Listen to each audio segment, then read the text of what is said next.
자, 오늘 아침 주요 뉴스 키워드와 함께 자세히 분석해 보겠습니다. 오늘도 역시 김대호 박사 나오셨습니다. 박사님 어서 오십시오. 네, 반갑습니다. 네, 첫 번째 키워드 확인하시죠. 다우 4만 돌파.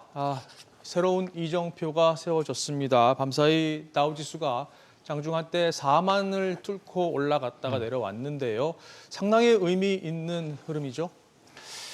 네, 다우 지수가 드디어 4만 선을 돌파했습니다. 자, 뉴욕 증시 그만큼 잘 되고 있다 이런 얘기인데요. 사실 이 통계 지표를 분석을 해보면 뉴욕 증시의 현 상황을 가늠하는 주가 지표가 여러 가지가 있는데 그 중에서도 가장 엉성하고 가장 구멍이 송곳송곳 많은 지표가 바로 다우 지수입니다. 자, 다우 지수는 뉴욕에 지금 상장돼 있는 뉴욕의 나스닥이라든지 또 뉴욕 증권거래소 등에 상장돼 있는 지금 상장 종목이 약 10,000개 가까운데요. 그 중에서 30개만 딱 골라서 이 종목만 비교하는 것이거든요. 네. 그렇기 때문에 통계적 유의성이라든지 통계적 대표성이 가장 떨어지는 지수입니다. 우리나라에서 코스피 하면 코스피의 전 종목을 가중 평균합니다. 미국에도 이런 지표들이 있어요. 그러니까 뉴욕 증권시장 NYSE 가중 평균 지수 따로 있습니다. 그러나 미국 사람들은 이거 별로 참고하지 않아요. 왜 이렇게 허점투성이인 아주 구멍이 성성 뚫린 이런 다우 지수를 미국 사람들은 좋아하느냐? 바로 역사와 전통 때문인데요. 네. 다우 지수는 세계에서 이 정시 상황을 가늠하는 종합 주가 지표로서 제일 먼저 만들어진 겁니다. 다우 지수란 이름은 사실 약자고요. 정확하게는 다우 존스 산업평균 지수인데요. 다우란 사람, 찰스 다우란 사람과 존스 이 두 사람이 만든 지수입니다. 한 사람은 기자였고요. 네. 또 한 사람은 통계학자였어요. 이 두 사람이 100여 년 전에 정권 투자가 너무 주먹구구식으로 이루어지는 걸 보고 종합 주가 지수를 하나 만들어야 되겠다. 그런데 당시에는 컴퓨터도 없었고 네. 인공지능도 없었지 않습니까? 그런데 주가 지수라는 게 빨리 안 만들면 한참 뒤에 시간적으로 거래가 끝난 이후에 뭐 한두 시간 지나서 만들면 또 의미도 없는 것이고 네. 그러니까 모든 종목을 다 평균하기에는 시간이 너무 많이고 그래서 똘똘한 30명, 똘똘한 30개 종목만을 택해서 그걸 뉴욕 증시에서 흔히 블루칩, 우량 종목 30개라고 그러거든요. 네. 그런데 이 30종목을 잘못 선택을 하면 이를테면 부진한 종목 30개만 선택하면 전체 주가는 올라도 다우지수는 떨어지는 것으로 나타날 수 있고 또 반대로 장이 아주 나쁜데도 똘똘한 종목에 너무 치우치면 과대평가하는 이런 우려도 있기 때문에 객관성 또 통계적 유의성 면에서는 상당히 많은 시련이 있었습니다. 그럼에도 불구하고요. 다우지수는 뭐 뉴욕 증시에 가장 많은 사랑을 받고 가장 정확하다. 이런 이제 얘기를 듣게 된 게 그 종목 선정이 비록 30개 종목이지만 매우 신중하게 잘 됐다. 뭐 이렇게 볼 수 있습니다. 다우 지수가 1896년 5월 26일 출범했지 않습니까? 그런데 1만 달러 돌파한 게 1999년이에요. 103년 걸렸습니다. 1만 달러 돌파하는데 103년 걸렸습니다. 그러다가 2만 달러 돌파는 트럼프 대통령이 취임하자마자 2017년 1월 25일 날 2만 달러를 돌파했어요. 그러다가 트럼프 대통령 말년에 2020년 11월 달에 3만 달러를 돌파했습니다. 이것은 마감 시세를 기준으로 합니다. 4만 달러는 밤사이에 이제 한번 타치를 했는데 이후에 좀 떨어졌습니다만은 통상적으로 한번 어떤 선을 돌파하면 경제 매물이 나오기 때문에 잠깐 다시 반전하는 수도 있지만은 네. 그러나 한 번 터치하고 나면 처음 돌파할 때가 어렵지 한 번 돌파하면 그 다음에는 사소한 좀 작은 호재도 돌파할 수 있다. 현재 지금 $10,000, $20,000, $30,000, $40,000 이 돌파하는 속도를 보면요 계속해서 지금 빨라지고 있거든요. 자, 이런 속도를 보면 그만큼 지금 미국 뉴욕 증시 상황이 뜨겁다. 굉장히 미국 경제가 좋다. 네. 이렇게 볼 수 있습니다. 특히 이게 CPI 물가지수가 1, 2, 3월 달 동안 상당히 상승세가 다시 오르다가 4월 달 CPI가 살짝 하락했다는 그런 보도가 나오면서 이제는 금리 인하를 할 수 있겠지라는 생각. 6월 달 금리 인하가 아니라도 9월 달에는 할 수 있는 거 아니야? 그렇다면 9월, 12월 두 번 정도는 할 수 있겠다라는 기대. 그렇다면 결국은 지금 경기가 굉장히 좋은데 여기서 금리를 인하할 수 있다면 그야말로 연착륙이 될 수 있지 않은가. 네. 골디락스 장세가 될 수 있지 않은가. 이런 어떤 기대가 많이 왔는데요. 밤사이에 구체적으로 보면 어떤 종목이 가장 많이 올랐느냐. 월마트 주가가 가장 많이 올랐거든요. 이 월마트가 이 다우 지수 30 종목에 차지하는 비중이 상당히 큽니다. 그다음에 아마존, 인공지능의 덕을 받고 아마존이 올랐고 월마트는 예상보다도 소비가 견조했다. 또 호실적 가이던스 이런 것이 나온 상태입니다. 네. 어쨌든 대형주 위주로는 지금 미국은 폭발 장세가 이어지고 있다. 과연 이 다우 대형주의 폭발 장세가 저 아랫목까지 그러니까 러셀 지수 같은 데까지 완전히 확산이 될지 세계가 지금 주목하고 있다. 이렇게 볼 수 있겠습니다. 네. 자, 계속해서 다음 뉴스 키워드 보시겠습니다. 환율 용트림.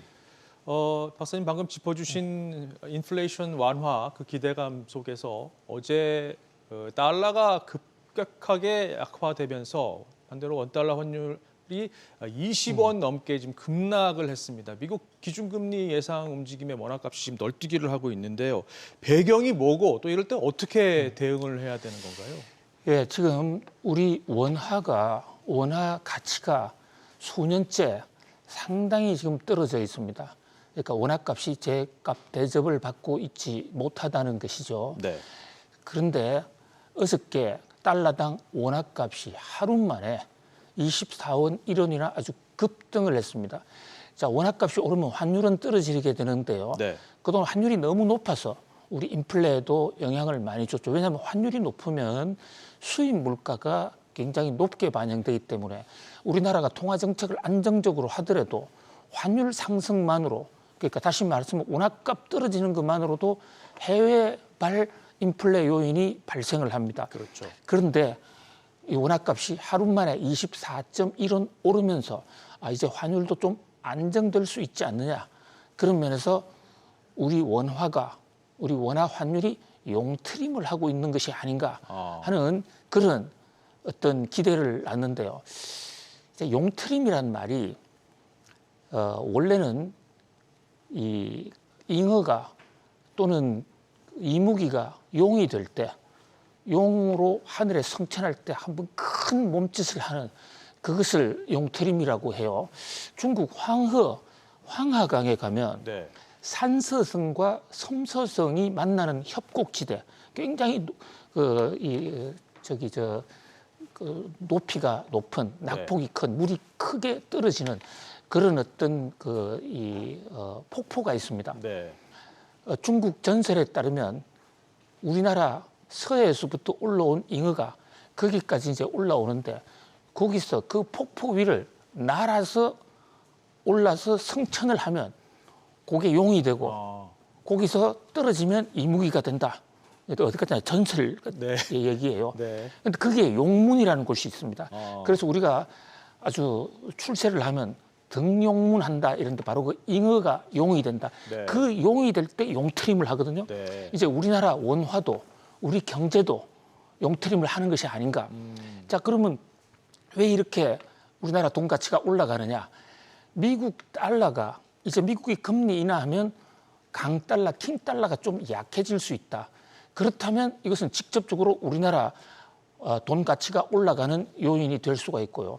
또 하나는 지금 우리나라 경상수지 흑자, 무역수지 흑자 1년 이상 계속되면서 적어도 대외 부분이 굉장히 좋습니다. 그래서 이 대목에서는 미국이 가만두지 않을 거 아니냐. 네. 그래서 우리나라 원화 환율은 앞으로 더 떨어질 가능성이 있다. 이렇게 볼 수가 있습니다. 다만 한 가지 단기적으로 변수는 미국이 아직 금리 인하하지 않았습니다. 그리고 금리 인하 6월 달에도 없을 거예요.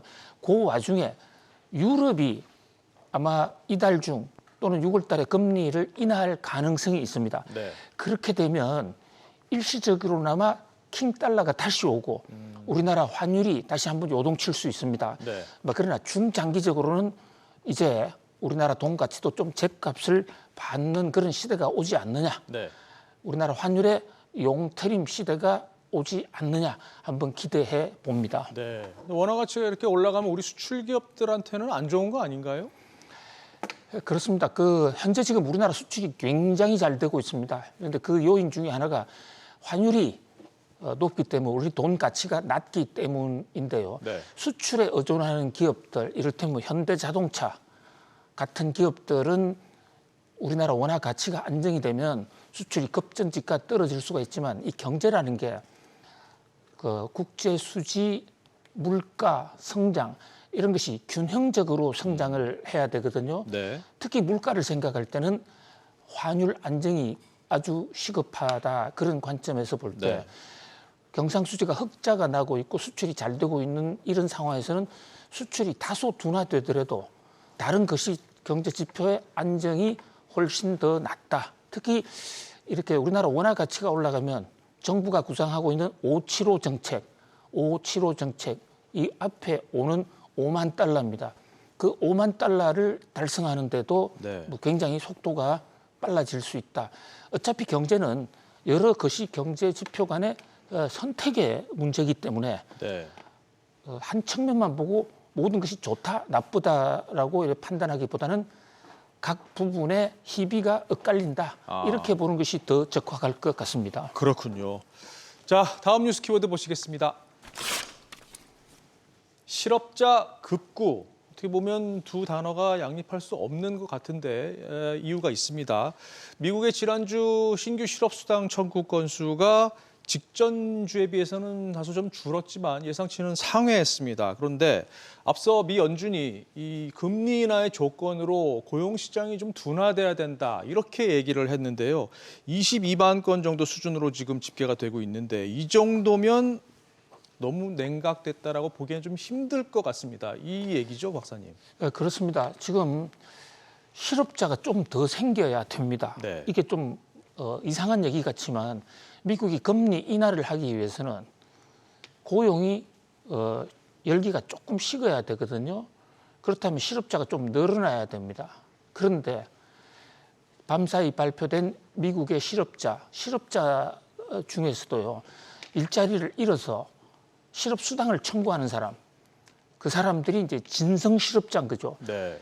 일자리를 잃었는데 실업수당도 청구 안 하고 집에서 놀고 있는 사람들은 사실 급박하다고 보기가 어려운 거죠. 그렇죠. 그래서 이건 반풍수 실업자라고 보고 진성 실업자 숫자가 미국의 진짜 고용 지표다 이러는데 아니 지난주보다 1만 건이 감소했어요. 실업자가 줄어든 겁니다. 이것은 금리 인하라는 관점에서만 놓고 보면 아주 안타까운 지수예요. 현재 지금 실업자가 발생해서 연방정부에 실업수당 청구하는 사람의 숫자가 22만 명 정도 수준인데 네. 요게 25만 원 넘어야 미국 연준이 금리 인하 논의를 시작할 수 있을 겁니다. 네. 그런 면에서 여전히 뜨겁다. 그래서 미국 사회에서는 실업자를 환영합니다. 실업자가 좀 더 늘어났으면 좋겠습니다. 역설적인 얘기예요. 그러네요. 자, 버냉키 노벨 경제학상 수상자고 연방준비제도 이사회 의장, 그러니까 지금 제롬 파월 전이 제닛 옐런 재무장관, 이분들이 FOMC 연방 연준의 의장이었거든요. 네. 그 사람들을 키웠다고 볼 수 있는 사실상 현재 살아있는 연준 관계자 중에서 최고의 실력자가 바로 버냉키입니다. 네. 버냉키도 지금 밤사이에 언론 인터뷰에 나와서 자, 미국 물가 조금씩 잡혀가고 있어서 상당히 다행이다. 그런데 실업이 너무 뜨겁다. 특히 버냉키 전 연준 의장은 실업률이 좀 높아져야 된다. 현재 실업률이 3.9%거든요. 네. 미국 실업률. 그런데 버냉키가 평소에 주장해온 미국의 이 금리 인하의 전제 조건으로서의 실업률 4%대 초반은 올라가야 된다. 이렇기 때문에 버냉키라는 그 경제학자 전 연준 의장의 관점으로 볼 때의 금리 인하 시점은 아직은 조금은 멀었다라고 하지만 그러나 경제 지표라는 게 한꺼번에 얼마든지 이게 방향 전환을 피벗을 할 수 있는 것이거든요. 그렇죠. 아무튼 4월 달의 CPI 물가가 상승세가 좀 둔화되면서 미국 경제는 다시 한번 봄이 오고 있다. 이렇게 볼 수 있겠습니다. 그렇군요. 자, 다음 뉴스 키워드 보시겠습니다.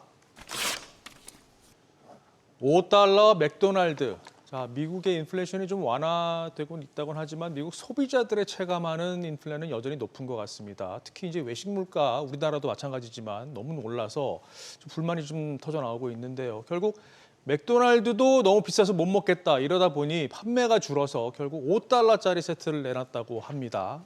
시사하는 바가 좀 있습니다, 박사님.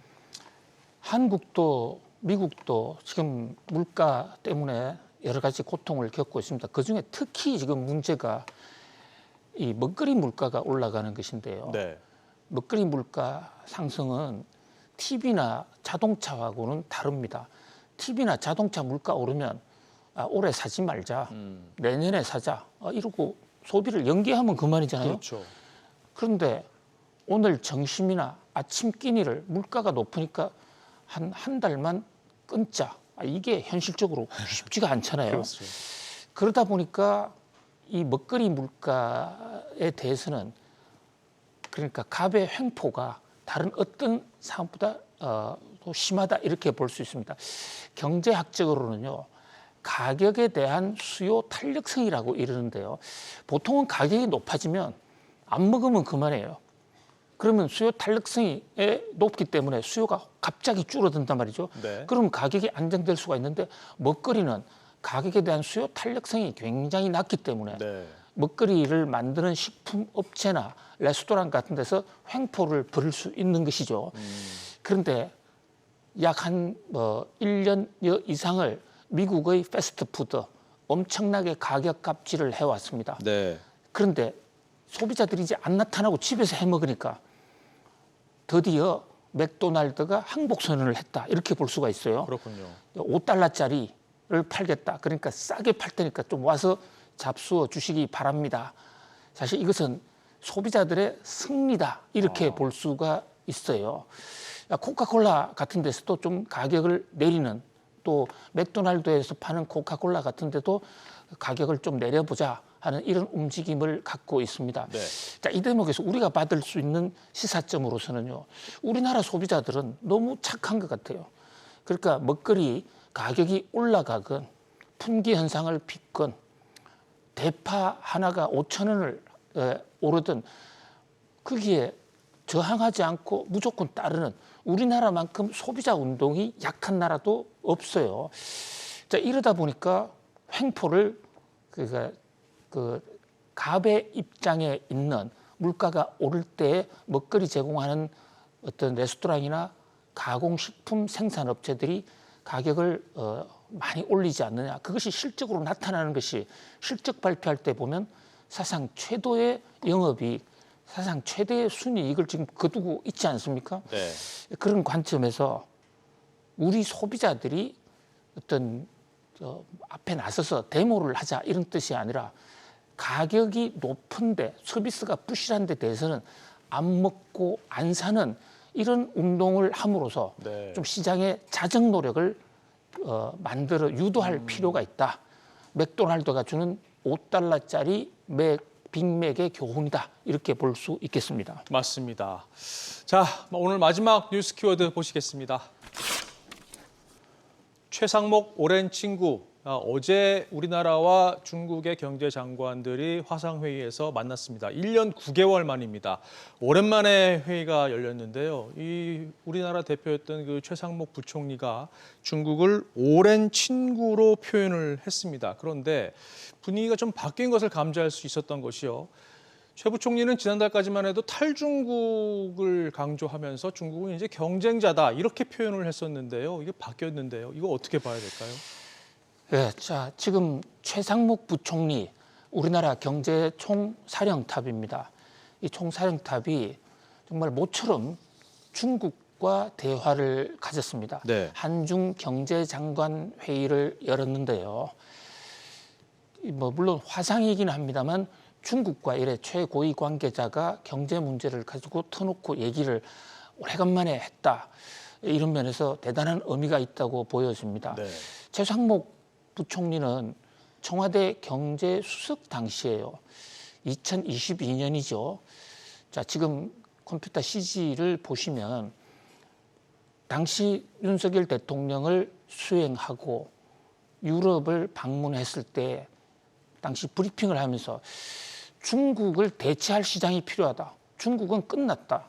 이런 얘기를 해서 네. 상당히 중국으로부터 상당히 큰 어떤 항의를 받은 적이 있어요. 그렇죠. 물론 최상목 부총리는 뭐 중국과의 관계 단절을 하기 위한 그런 의도는 전혀 없었겠지만 이 공직자의 발언이 대한 시장을 강조하다 하는 것만으로 끝났어야 되는데 중국은 끝났다는 식의 발언을 하다 보니까 중국의 반발을 샀고 심지어 박지원 의원 같은 분은 최상목 발언은 스스로 한국과 한국의 경제적 외교 지평을 좁히는 미친 짓이다라고까지 얘기를 했습니다. 최근에 선거 앞두고 나서는 파이낸셜 타임즈하고의 대담에서 중국은 경쟁국일 뿐 우리한테 뭐 친구도 아니고 우리의 어떤 우방도 아니다라는 발언을 또 했어요. 네.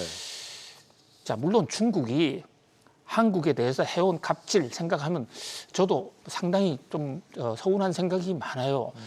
그러나 공직자가 이런 발언을 하는 것은 상당히 문제가 있다 생각을 했는데 참 오랜만에 중국과 대화도 갖고 중국을 향해서 32년 오랜 친구 라오 펑여우라고 하면서 진지한 대화의 기회를 가졌다.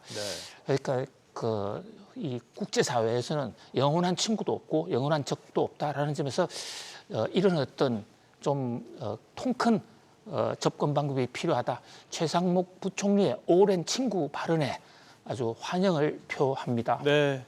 자, 이 흐름이 좀 이어졌으면 좋겠습니다. 자, 오늘 짚어본 뉴스 키워드 다시 한번 보실까요? 다우 4만 돌파, 환율 용트림, 실업자 급구, $5 맥도날드 그리고 최상목 오랜 친구까지 짚어봤습니다. 박사님 오늘도 잘 들었습니다. 고맙습니다. 감사합니다.